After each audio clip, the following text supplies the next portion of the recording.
আমাদের নেতা জনাব তারেক রহমানের যারা নাকি মাজা ভেঙে দিয়ে কুমোরকে বাঁকা করে দিয়ে বাংলাদেশের গণতন্ত্রকে অর্থহীন করে দিয়েছিল, বাংলাদেশের স্বাধীনতা সার্বভৌমত্ব গণতন্ত্রকে যারা বিলীন করে দিয়েছিল, তারা এই বিডিআর হত্যার সাথে জড়িত।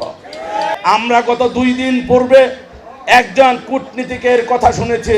তিনি বলেছেন, কি বলেছেন, শেখ হাসিনার জায়গা হচ্ছে হয় প্রবাসীভাবে মৃত্যুবরণ অথবা তিনি কারাবরণ।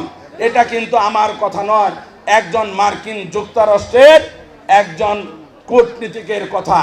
আমি তার জন্য বলতে চাই, যারা আস্ফলন দেখাচ্ছেন, যারা নাকি কথায় কথায় আমাদের 4 মাসের সরকারকে ফেলে দেওয়ার হুমকি দিচ্ছেন, তাদেরকে বলতে চাই, এই নারায়ণগঞ্জের মাটিতে যুবদল নেতৃত্ব দিয়েছে, যুবদলের নেতা শহীদ হয়েছে, তাদেরকে কখনো কোনোদিন এইখান থেকে কয়েক মিনিট কয়েক সেকেন্ডের বক্তব্য দিয়ে আমাদের মাননীয় প্রধানমন্ত্রী, যিনি 2/3 অধিক আসনে নির্বাচিত হয়েছে, তাকে ফেলে দিবেন আর যুবদল আঙ্গুল চুষবে?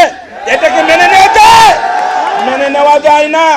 আমরা নারায়ণগঞ্জের এমন কথা শুনেছি, আমরা নারায়ণগঞ্জের এমন কথা শুনেছি, এইখানে 2টা পরিবার নিষিদ্ধ আওয়ামী লীগের প্রতিষ্ঠা লগ্ন থেকে আছেন।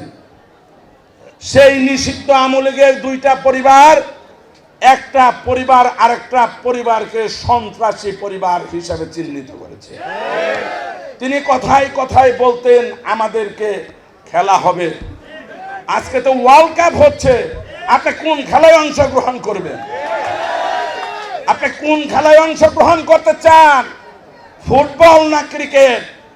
আপনি আমাদেরকে বলেন। আমরা জানি রাজনীতির ভাষায় বলে দাবা খেলা। আপনি কি আমাদের সাথে দাবা খেলতে চান?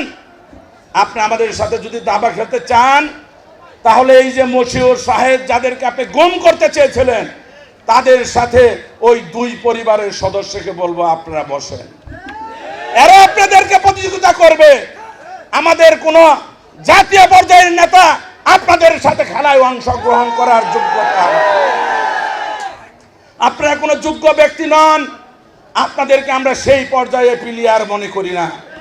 আমরা দেখেছি 75 পরবর্তীতে ওই আওয়ামী লীগ পালিয়ে গিয়েছিল, 4র্থ সংশোধনীর মাধ্যমে বাকশাল কায়েম করেছিলেন।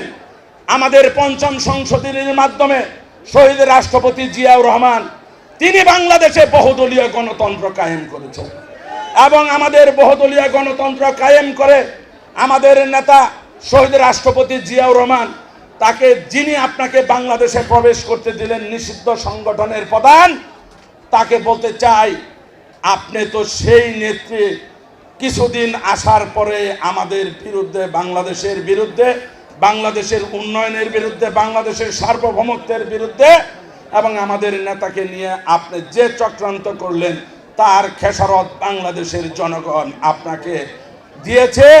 আপনাকে এইবার চূড়ান্তভাবে ফাঁসির কাস্টুরিতে আপনাকে ঝোলানো হবে।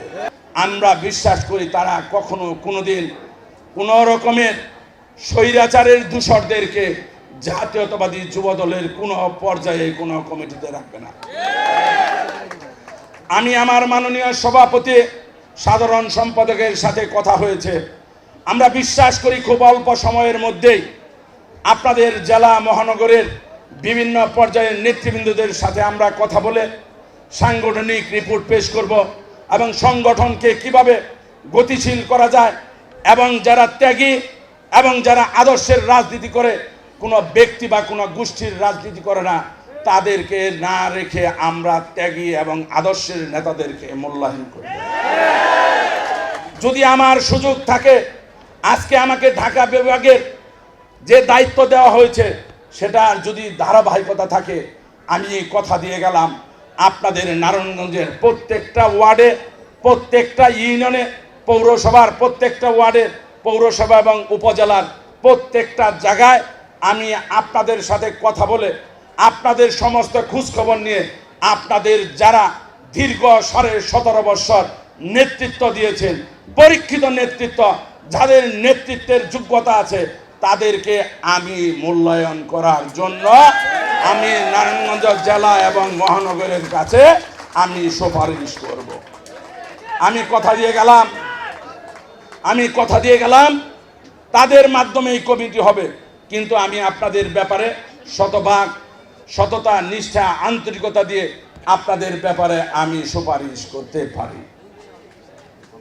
পরিশেষে আমি সকলের সুস্বাস্থ্য ও দীর্ঘায়ু কামনা করি এবং যে কথাটি বলতে চাই, মান অভিমান আছে, অনেক কিছু আছে, কিন্তু আমাদের সংগঠন যদি না থাকে, আমাদের দল আজকে ক্ষমতায় আছে, আপনারা 10টা সালাম পান, আর যখন আমাদের দল ক্ষমতায় ছিল না, সালাম তো দূরের কথা, প্রকাশ্য দিবালোকে চললেও আমাদের জন্য একটা জীবনের হুমকি ছিল না? তাহলে আমরা কোন পথ বেছে নিব? জনগণের সেবা, সালাম, সম্মান, নাকি আমাদের পলাতক জীবন? কোনটা আমরা বেছে নিব? প্রতিবাদ